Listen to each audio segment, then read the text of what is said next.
You're listening to Skeptoid. I'm Brian Dunning from Skeptoid.com. George Soros conspiracy theories.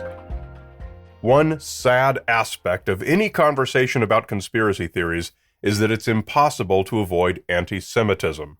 Adding the element of racism makes any conversation distasteful, and it sadly runs rampant through much of the conspiracy theory community. Thus, we see this hatred and these claims condense around prominent Jewish figures, none more so than George Soros, the billionaire investor and major donor to liberal and progressive politics and causes worldwide. His was the very first pipe bomb sent to liberal figures nationwide by an alt-right activist in 2018. It's not hard to find just about any horrific claim you want about Soros, everything from being a Nazi to financing pedophilia rings to having the opponents of Bill and Hillary Clinton murdered. Today, we're going to study these beliefs and see if we can learn why claims that are easily debunked are still widely believed. As of this writing, Soros is currently being accused of being the bankroll behind just about every protest against white nationalism and the alt-right. But as is our practice on Skeptoid, we're going to avoid current events that are likely to be forgotten tomorrow and focus on those conspiratorial claims that are perpetual and will be just as relevant years in the future. Now, a couple of things to get out of the way. It's impossible to do a fact-based episode about George Soros without being accused of a few things, and such accusations will constitute the bulk of the feedback this episode receives. I'll be called a deep state operative. I'll be called a left-wing extremist. I'll be called a Zionist, a Jew-tard, and a terrorist. The reason for this is that Soros's antagonists are largely the believers in alt-right conspiracy theories, who created the concept of the deep state, a secret government that they believe wields control from unseen in the shadows and operates with impunity. Generally, these believers are overtly anti-Semitic, though they often disguise this by using the term globalists in reference to Jews. Soros is something of their ultimate globalist. The logical contradictions scream out, but nevertheless, this is the pattern of belief that we observe. But more generally, as Soros is unavoidably associated with liberal political causes, I'll be accused of being political with this episode, something I'm cautious to never do with any episode. A careful listen will make it clear that I do no such thing. This episode is no more or less than a fact-based exploration of conspiratorial charges made against one prominent person. If calling it politically motivated is the best criticism leveled against this content, well, then that's a pretty good endorsement of its verity. At a basic level, Soros's connection with the political left plays the same role in far-right conspiracy theories as the Koch brothers play in far-left conspiracy theories. As author Joseph Uszynski notes in his book Conspiracy Theories and the People Who Believe Them, many on the left contend that the billionaire Koch brothers control the entire Republican and Libertarian parties. Many on the right believe that billionaire philanthropist George Soros controls the Democratic National Committee and its affiliated left-wing groups. It's rare that we get opposing left-wing and right-wing conspiracy theories that mirror each other so well. This one is about as spot-on as it gets. An article in The Atlantic noted, "The Charles Koch-George Soros comparison is far deeper than most people would suspect. Both are amateur and published philosophers. Both are fans of Austrian economist philosophers Karl Popper and F.A. Hayek. Both entered the scrum of two-party politics late in life after several decades of philanthropy more focused on ideas and individual issues."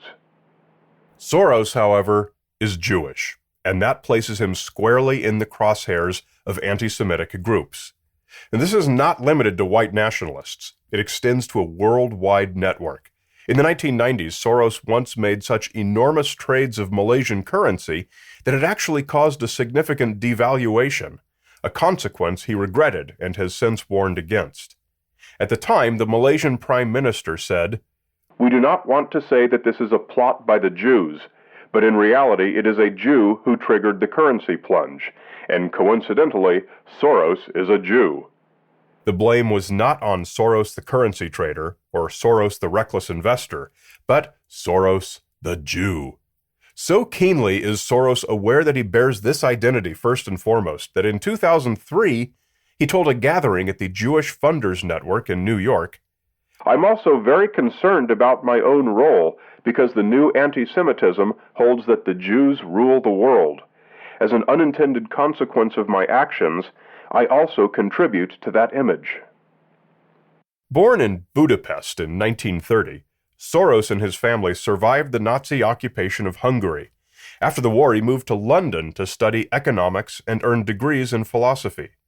He began working at investment banks and moved to New York in his 20s.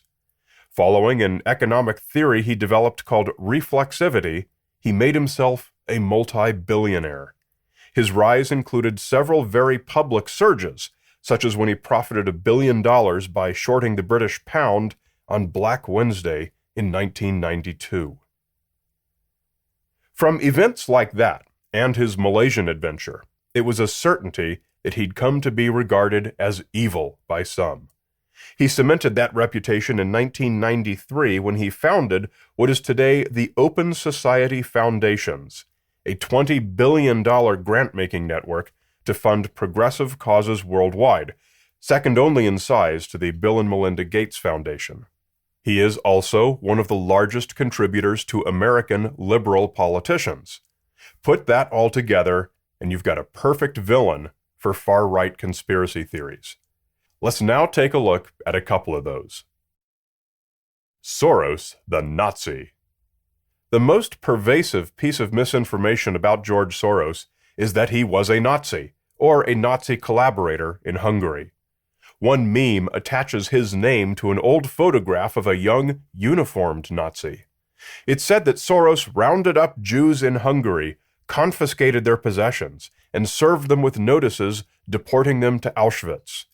It is often claimed that Soros has called this period the happiest time of his life, and that he remains guilt-free and unrepentant to this day. One does not need extraordinary amounts of common sense to suspect that claims like this are likely as untrue as they sound. Soros was 9 when the war began, and 13 when Nazis first occupied his native Hungary. To protect his family, Soros's father changed their name from Schwartz to Soros. He purchased papers identifying them as Christians, and once sent his son George to pose for several weeks as the Christian godson of a man who was in a safe position, a minor Hungarian official named Bambach, who was protecting a number of Hungarian Jews in similar ways. One of Bambach's forced duties under the Nazis was to inventory seized properties, and on one occasion only, he took young George with him as it was a 3-day assignment. The Nazis had seized the large estate of a prominent Jewish aristocrat, and while Bambach logged all the furniture and artwork, George hung out with the estate's large staff and learned to ride horses, among other amusements.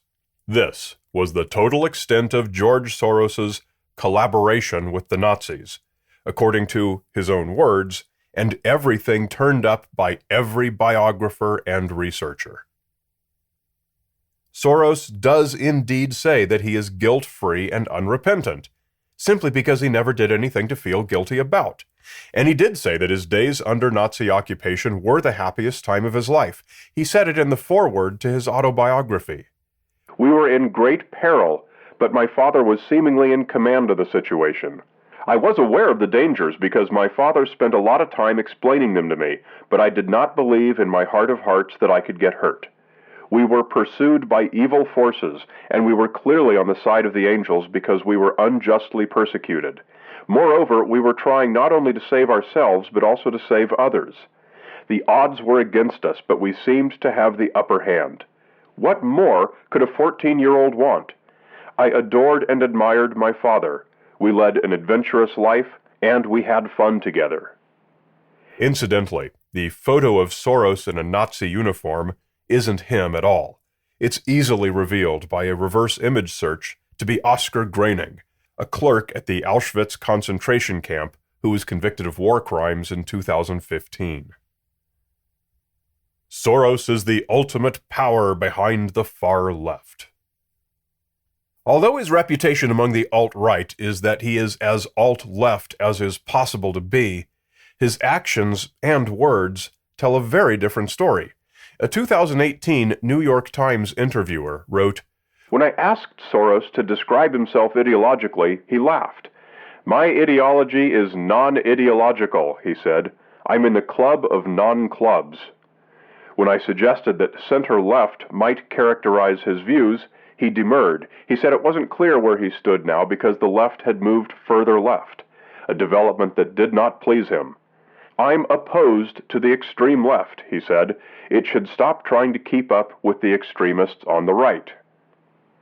He's been outspoken against such far liberalism on many occasions, including about the exploitation of the Me Too movement for political gain, and said that he would love to financially support moderate Republicans if not for the fact that association with him would hurt them politically.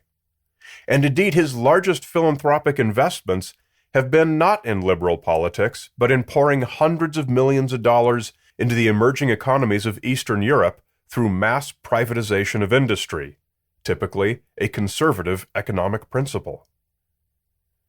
So how probable is it that George Soros is actually out there financing child pedophilia rings for the pleasure of the Democrats, or that he pays protesters to shout things in elevators, or that he's trying to convert the world into a fascist Nazi state? Does he really have nothing better to do? Returning to the comparison between Soros and the Koch brothers, it is true that the world's largest philanthropists generally pursue their own agenda. But these are also the world's most visible people, who are more entangled with prominent citizens and industries and governments than anyone else, and can scarcely lift a finger without reporters noticing and articles appearing in the New York Times. The connections between their foundations and their companies, who they fund, how the money is spent, is not only legally a matter of public record, but also the laser-like focus of investigative reporters everywhere. That either Soros or the Kochs are secretly doing things that are hidden, escaping the notice of even the world's most motivated investigators, strains credibility.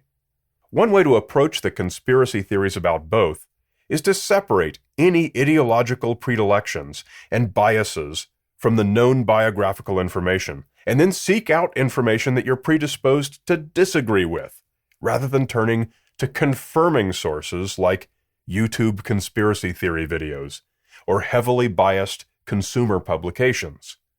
You're likely to end up with a much more realistic impression of these major philanthropists, and it's not likely to include pedophilia.